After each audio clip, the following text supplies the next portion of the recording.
clearly, I don't know, he's ticked off a lot of people this morning. It seems ridiculous to say this. He said a lot of outrageous things, and some of them offensive to many people. But today, wait a minute, what are you talking about? I'm talking, I think, about the chicken. But let's start with the baby, because I think a lot of people will find this to be very, very offensive. Seriously?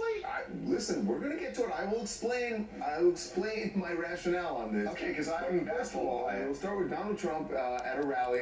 He's having a press conference in Virginia. And while he's talking, you're going to listen, you're going to hear faintly a baby crying in the background. Donald's reaction to this is what has a lot of people in a tizzy. It's a tenant of mine in New York. The biggest in the world, a Chinese bank. Don't worry about that baby. I love babies, so. I love babies. I hear that baby crying. I like it. What a baby. What a beautiful baby. Don't worry. Don't worry. Now, here's the problem with New Yorkers. Sarcasm.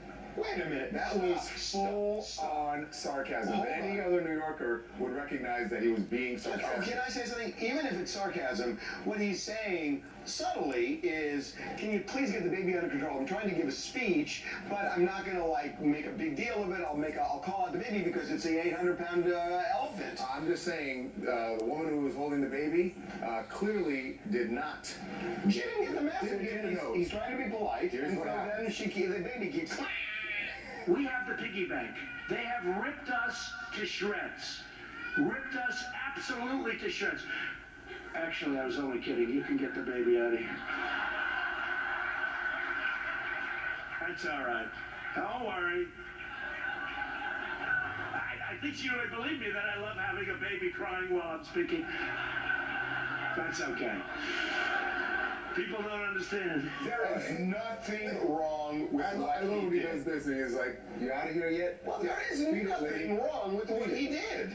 Exactly. What I'm saying is a lot of people have done that. Who hasn't been somewhere where you hear a baby crying? He's giving a speech. But hold on. Most people think to themselves, God, I wish I could get out of He's giving a speech. He's not just sitting in an airplane. He's giving a speech. I think you also need to be able to handle a little bit of distraction. It's not handling it. It's like you got. He was flustered. He was flustered by the baby. You know. He was flustered by a crying baby. That's what happened. They got flustered, but the baby's jacking the message. Oh, he was afraid that the... It's not that. You know when you're standing... His message wasn't getting through because of the baby crying. If I am standing here... Reagan, we can barely hear the baby crying. That's the video. If I'm standing here, you could hear something much louder than it would be on your microphone there. I hear a baby crying right now. The point is, though, it's a baby, and you can't do that. Like, sure, you ask a woman to leave if she wouldn't mind because you're trying to give a speech. Don't you think there's something a little more endearing the way he could have handled it, or bring that baby up here. Yes, bring the baby up here. Oh, let me hold the baby. I'll hold the baby. Something, and just show. If Donald Trump said, "Bring the baby up here," and he grabbed the baby, people would say that is a shameless ploy. No, better than get the baby out of here. What happened is, if he picked up the baby and it started crying even more, it would have totally backfired on him.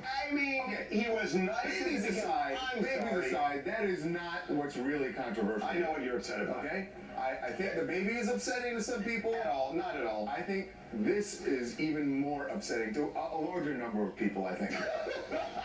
This is Donald Trump on his private jet, enjoying some KFC. That's great. No controversy there. Zoom in.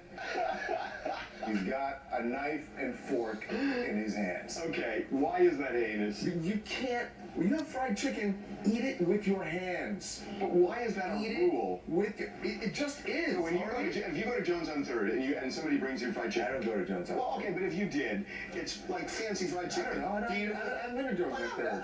Honestly, I haven't either, but I know it's supposed to be good. No, you've been. I swear to God. Act like now you're trying to be like a man of the people. Now you're trying to be Donald Trump. Swear to God. And the fact of the matter is he was trying to be a man of the people, and then you can't eat it with a knife and fork. Oh. If you're in a fancy restaurant, I agree with you. I will give you that. If you're in a fancy restaurant, he's on a fancy jet. He's in the privacy of his jet. Crazy. That's what handy wipes are for. Okay, can I just tell you, if this is what you're controversial, it's more controversial than Let me say, for the record, Charles, this is your dumbest, without a shadow of a doubt, your dumbest argument ever. No, it's not. The chicken, more people will say, Who eats chicken with a knife and fork? Fried chicken. It's a fork and knife. Let him eat it. It's as long as it goes in his mouth. You know what? Do what you want. Reagan, guess what? I bet you we can find a photo of Reagan eating pizza with a knife and fork. Reagan doesn't eat pizza. Well, he does on Saturdays. Yeah, That's and all I he- guarantee he does it with a knife and fork. You don't want to get your hands dirty, so you don't pick up the pizza. Okay, so what is that? How does that translate into whether you want to vote for him or not? So it doesn't. Neither has anything to do with whether you vote for him. Seriously. Neither has anything to do with whether you vote for him. God. Though, the chicken thing, I don't know. Hey guys, what's up? It's Cassidy in Atlanta, and I'm here to break it all down for you. Being a president, there's a lot of distractions that are going to come, so if a baby distracts him, maybe he's not ready to be the leader of the free world. Oh my God. There you go. But what about the chicken? Wait, Cassidy, what about the chicken? If you're not eating Popeyes, you're doing it all wrong, and that's why this is the controversy. You guys, Donald Trump breathes just like the rest of us. Don't we all eat our fried chicken on our private jet with white tablecloths and a fork and a knife? So he's not eating Popeyes. No, but Cassidy just raised a point because we got in a big debate in the newsroom. By the way, I'm looking at papers. Whether Very which is nicely Popeyes placed or KFC. No, We had a big thing. the answer is the chicken at Popeyes is better. The sides at KFC are better. That's the answer. Well, Gary has ruled. Okay. What do you think we move on? Let's move on to something a little less controversial, just a little.